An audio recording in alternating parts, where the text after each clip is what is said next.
What do you say, Des? You want to get going? Let's kick it off, everyone. Well, Yeah, welcome everybody and good morning. Welcome to this webinar event hosted by myself, Des MacIntyre. I'm the Managing Director and CIO of Eolas Capital. And this morning I'm joined by Rob Frasca, who's the co-founder of um, COSIMO Ventures, who've been at the forefront of fintech and digital assets in the last 25 years. This morning, we're going to discuss and have an open discussion with you, the audience, about the crypto landscape and the opportunities that potentially are being overlooked. And we'll delve into an area that is least understood by many, and that is proof of staking and how that may revolutionize the crypto space. Rob, to get things started, feels like we're here at a repeat of 2021, November 2021 after yesterday, with new highs of 74,000, with Bitcoin having a valuation of 1.3 trillion or thereabouts, nearly equivalent to the GDP of Australia, quite remarkable. What's driving this momentum, and is it any different this time? yeah. Hi, Des. Great to be here. So let's talk a little bit about what's going on. It's actually a pretty exciting time. The entire crypto market up until now was primarily retail driven, and it was global. It was a global phenomenon, mostly retail, very few institutions, and I'm talking large scale institutions in space. Too early, regulatory uncertainty, lots of reasons why they didn't jump in. And last year, Larry Fink and BlackRock filed for a Bitcoin-only ETF. And right behind Larry Fink and BlackRock were another 17, 18 large-scale institutions, all filing for Bitcoin ETFs. All of those got approved January 10th. And one of the interesting things was that NASDAQ's actually doing the surveillance on that. So I think that meant a lot. And we're starting to see a lot of regulatory clarity. So what's happened since then? What's happened since then is that these ETFs are the fastest growing ETFs in the history of ETFs. The $10 billion came into BlackRock's ETF very quickly. There's over $70 billion in the market. And the level of demand for this has been just off the charts, off the charts. So what's happening now is you've got clarity on the regulatory side, but more importantly, you've got the largest assets managers in the world jumping into the space and flooding the market with capital and liquidity. And so that's really what's causing the kind of renewed excitement in the space. And by the way, this kind of thing has happened in the past. It happened with .com. It's happened, throughout history with new technology. So that's really what's going on here. So beyond this $12 billion flow into the market we've seen year to date into spot ETFs, we're also hearing discussions around the halving event in April. Could you explain to our listeners what that is and what you see as the implication of that? And related to that, there's a concept of sell the news. Once that That's happens, right. people walk Yes. away. Yeah. So look, most people, when you think about Bitcoin, when you think about these currencies, it's not like thinking about a company with respect to revenue and cash flow and those kinds of things. You really have to think about it in terms of a crypto, in terms of a currency. And, Bitcoin right now, to secure the network, there's a concept called proof of work, which is where energy is traded for the security of the network. And in return, more Bitcoin is minted. And that is how the Bitcoin network grows. So every day, about 900 Bitcoin is minted. And that's minted, meaning created. And the top end of that is 21 million. And so every day you've got this 900 coming in. Incidentally, the global demand for Bitcoin right now is over 10,000 Bitcoin. So there's over 10,000 Bitcoin being bought, and there's only 900 Bitcoin actually being created, which means that the balance of that has to be traded or bought from somebody else. Okay. Now, at the halving, what happens is that 900 a day that gets minted goes to 450. So now instead of 900 being created a day, only 450 is being created a day, which means that it's harder for miners, for people who are securing the network, to make money, to make more value, because they're only receiving half. It's only 450. So when you think about it from kind of a stock to flow kind of approach, right? If you think about the overall amount of Bitcoin in the market, it's an astounding differential there. So, With that said, yeah, go ahead. so scarcity obviously is a driver. We've mentioned stock to flow. Stock to flow pricing model, well known by analysts in this space, has projections up to $500 million by the year end 2025. Yeah. How realistic is that? I mean, it seems hyperbolic to me. Yeah, very realistic. And it's very realistic because, it's math, right? You know how much of this is going to be created. I had my analyst I had my analyst kind of work up some numbers, right? So base case, right? So right now, if you look at base case total market cap of around $7.5 trillion, with Bitcoin dominance at 50%, which is what it's meaning. Bitcoin is about half the market. That puts Bitcoin's price at 190,000. Okay, at a total market cap of 20 trillion.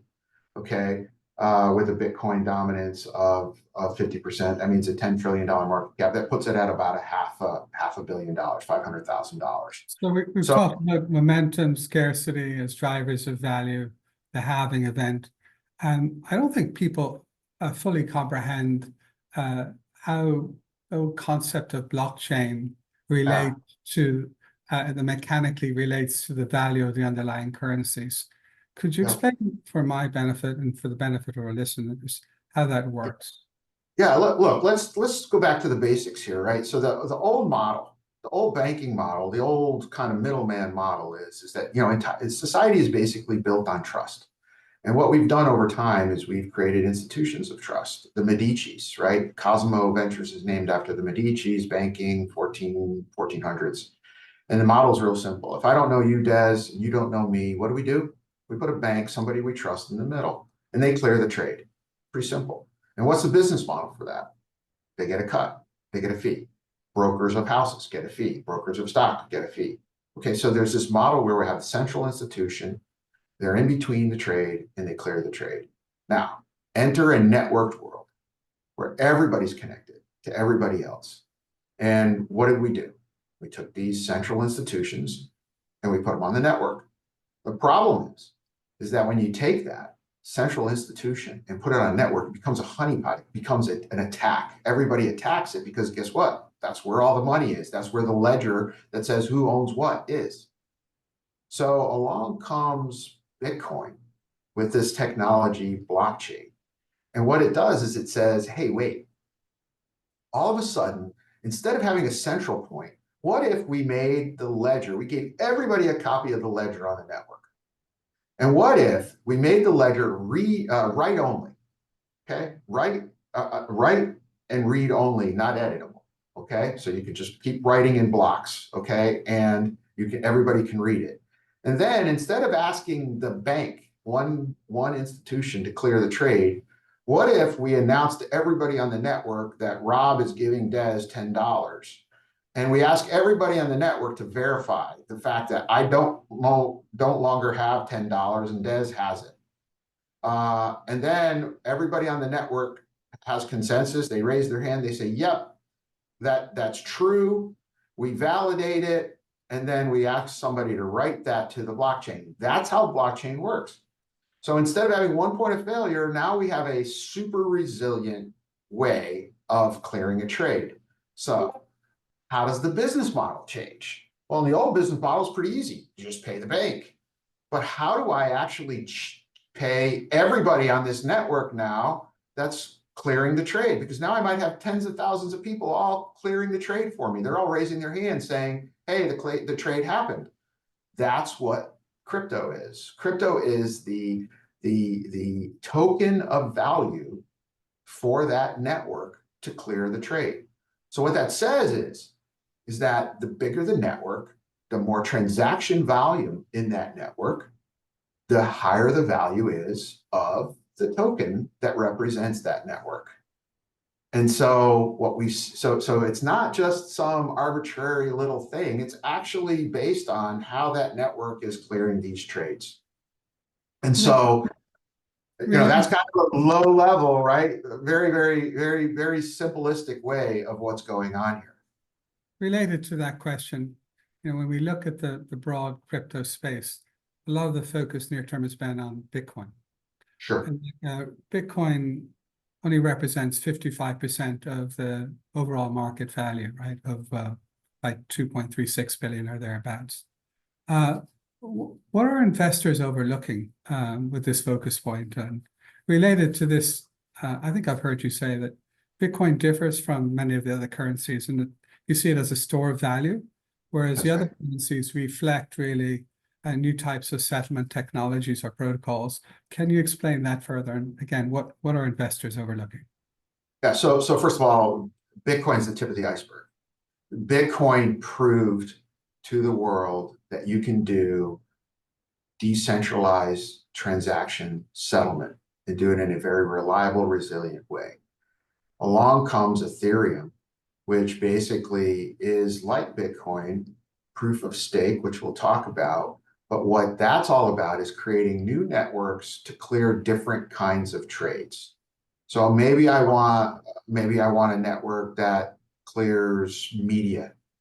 Maybe I want a network that is used for high value, low velocity transactions. So what's happened is that there's all these new technologies that have come up. Think about them as the new operating systems of the internet. Okay, the protocols of the internet, right? What was the first protocol of the internet, right? TCP/IP. That's how data is transferred. Then comes along HTTP, which is hypertext. Then comes RCS, which is real time. So all of a sudden, you've got this network. Over the years, all these new technologies or protocols have been layered on top. Now we have all these other new blockchain technologies that are being layered on top. So as an investor, if you believe that this is the transaction model, the settlement model of the future, which I'm an early.com guy. This solves all of these problems. So for me, what we're really overlooking, Bitcoin shows that it works, but what about the rest of the market, right? What about all these new protocols, these new operating systems that are going to solve? And I'm talking banking, I'm talking legal, ESG, media, insurance, every market that has a settlement capability, and they all do, is now all of a sudden got a new operating system or a new protocol. And so you can't overlook the other 50% of that market. You just can't. And related to that question, do you see any obvious near-term winners of the 20 or so currencies that you're looking at within your investment strategy? Yeah, well, we believe in proof of stake, right? And what proof of stake is really about is think about the old model is the Bitcoin model is I burn a lot of energy, I pay in energy, and I get to secure the network, and I get paid in Bitcoin. The proof of stake model is I don't need all that energy. Instead, what I do is I collateralize. Okay, I collateralize my consensus, my node, and in exchange for collateralizing, in exchange of staking my currency to that node, putting my money, collateralizing it, I get paid more. I get a yield. And so there's all of these proof of stake networks that have emerged that are growing and creating a lot of value. Now, I think in a conversation, you summed up staking really as collateral insurance for bad behavior. Could you expand on that a little bit for our listeners?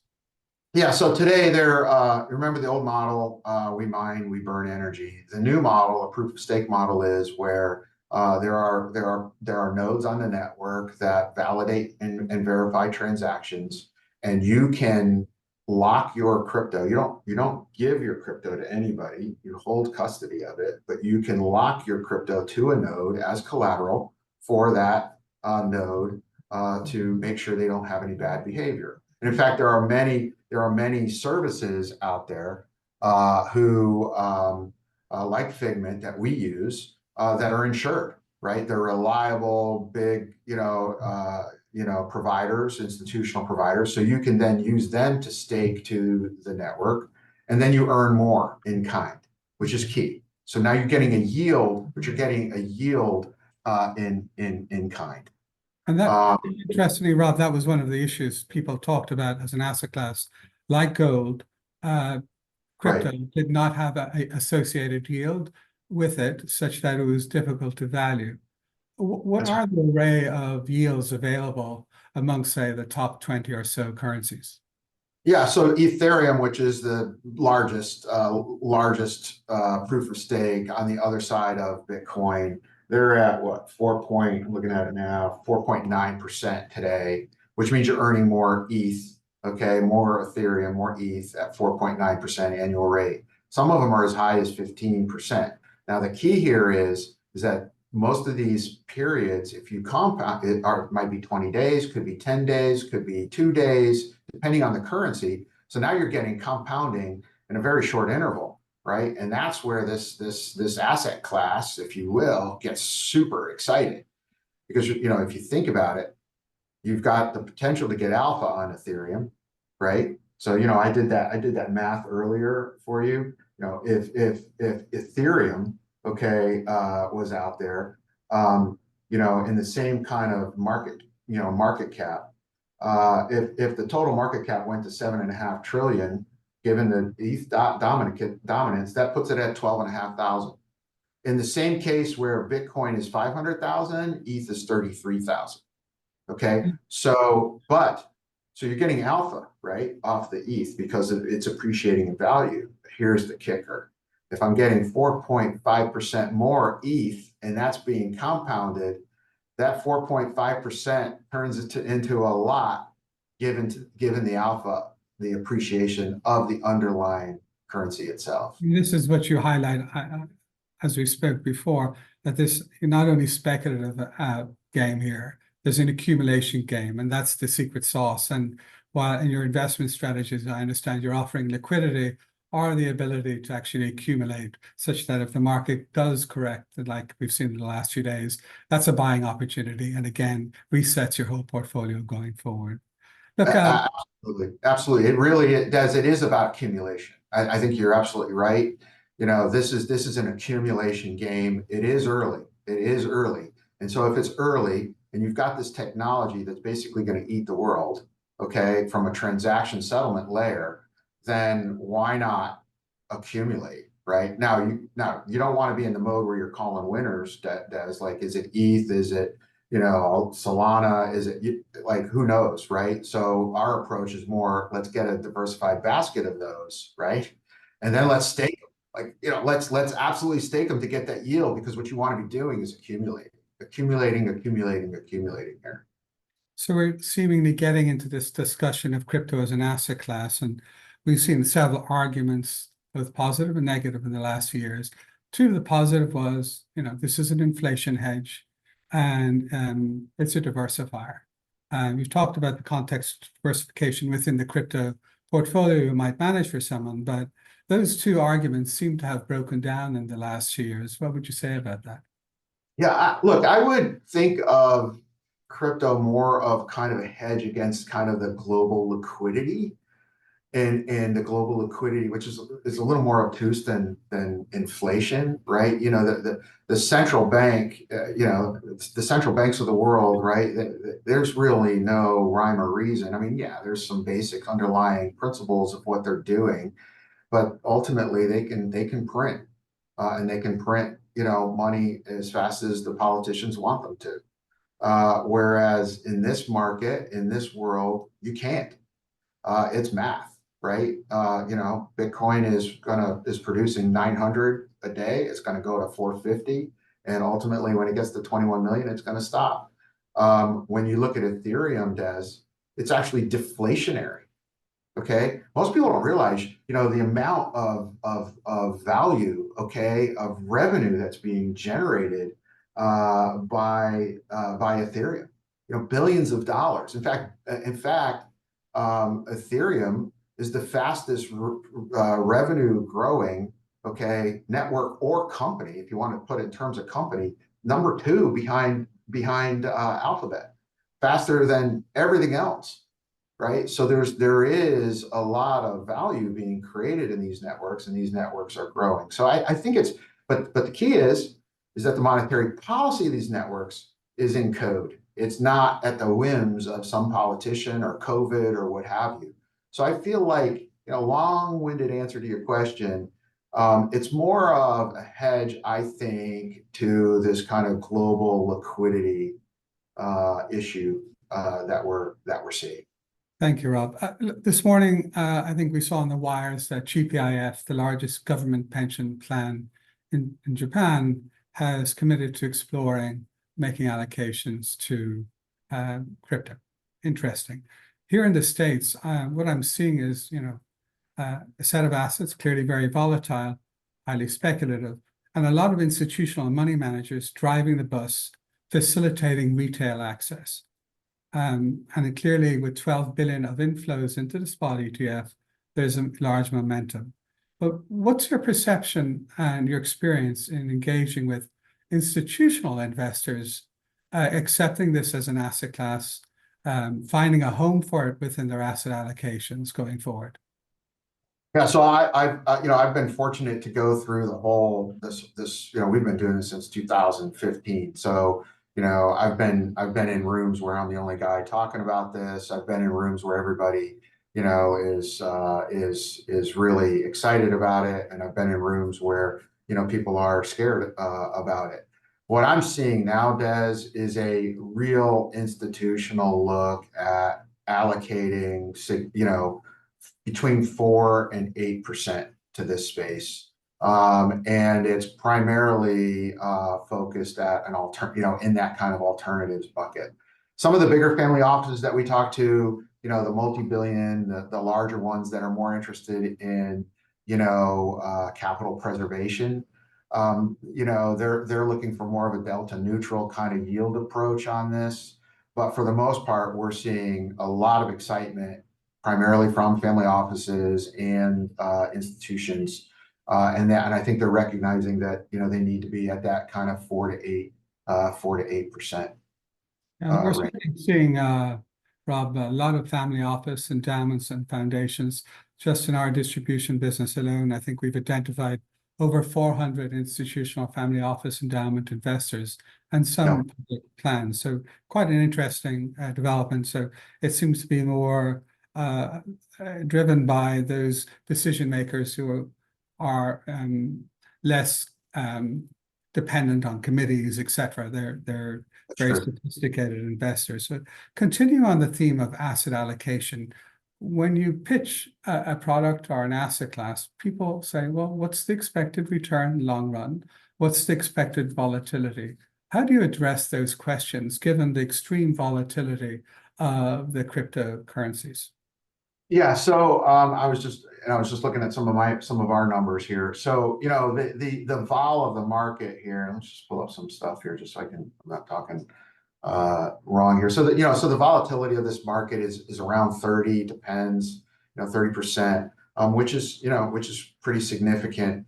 What I've seen here is that our expected returns that we're looking at are more akin to venture level, but which is in that kind of 45 to 65% range. However, what we do is we actually have a hedge. What we do is actually we use a hedge, so we give the investor the ability to hedge some of the vol out, depending on how much they want to allocate. We have 3 different levels of hedging. So our kind of hedged model gets the vol down to 15% kind of range, 18-15%, which is nice. And like I said, the expected returns are in that kind of venture area. So obviously the spot ETF has driven liquidity, and that translates into liquidity in terms of future markets, CME futures, Coinbase futures. Are those futures liquid enough now for you to effectively hedge without paying an excessive premium? Yeah, so what we do is we have a diversified basket of 20 proof of stake, top 20 proof of stake assets. And then what we do is we stake those. So we're getting a yield in kind. And then we layer in a hedge. And it can be three levels, right? One is about an 80% hedge, middle is about 50% hedge, and then there's no hedge. Our portfolio is highly concentrated in ETH. And the reason is that the way we hedge is through futures and options on CME for ETH. And your question is that market robust enough? Absolutely. It's highly liquid. We're comfortable with the counterparty of CME, they're world class. And so, the ETH kind of futures market and options market is pretty robust. Now, as the institutional money starts flowing into this, what we're seeing is firms like Coinbase offering other kind of derivative products for the rest of the market. And we just see that, expanding over time. Rob, But it's very liquid. we've talked about some of the risks that are well known to this asset class: volatility, adoption. We've had fraud events, bankruptcy, etc. And we've had the step in of regulators across the globe. Is that regulation a risk, or does it represent the clean out and represent a normalization of the markets going forward? I actually look at the regulation on the other side. So, I think the fact that the institutions were not in this market early was because of the regulation. Now, when you put regulation in, what you're doing is de-risking the market to a point where it's more comfortable for institutions to enter the space. So I think, and by the way, it happened with early internet, it happened with steel, it happened with telecom, where what happens is you get an exciting market, you get a lot of investment early on, you don't have it regulated, you have a bunch of bad actors doing a lot of nefarious things. The market devalues, those actors are cleaned up, regulation comes in, and then the institutions enter the market at that kind of lower devalued space, and then you have nice sustained growth. So I would say that's where we are in this phase. Congress is looking at 4 bills. They broke up the entire market into 4, primarily to make it easier for these things to go through. One's on market structure, one's on compliance. So different avenues. And the rest of the world is leading the way, right? Because the rest of the world looks at this as the ability to kind of get one up on America, particularly in the financial clearance sectors. So Spain and Europe and so forth are way ahead in the US. But it's clear that it's coming together. Robert, I think we've managed to give our listeners a taster of what's happening, and we invite them to engage with us and if they have any follow-up questions. But I note that we have 2 questions from the audience right now, and we'll invite any other questions to please type in your questions and we'll try and answer them now, or you can follow up later. First question is, we will be sending out this recording, and so if you've left your email, we'll send that out. And the next question relates to the concept of proof of stake, and what constitutes or defines bad behavior? Yeah, with respect to proof of stake, generally what bad behavior is really about trying to set the trade or trying to set the consensus that really didn't happen, right? And so so it's about double spending, it's about those kinds of things, not being honest about the actual trade. And the nice thing about consensus is that these networks are fairly large, so it's pretty hard to have bad behavior, because the bad behavior is the outlier from the overall consensus network. So it really spotlights bad behavior, pretty quick. And continuing on the theme related to proof of staking, another question has come in, and are you saying these proof of stake networks are both revenue generating and cash producing? Absolutely, absolutely. Ethereum, I'm looking at my numbers here. Ethereum's fees were $2.4 billion. Okay. And their revenue, when you take out the supply side fees, was about 2 billion. Okay. And so, their overall token incentives, meaning what they handed out, it generated about $623 million. So these networks generate, right? Because remember, the old model, the bank gets paid a fee. The new model, the network gets paid a fee, and that fee is distributed.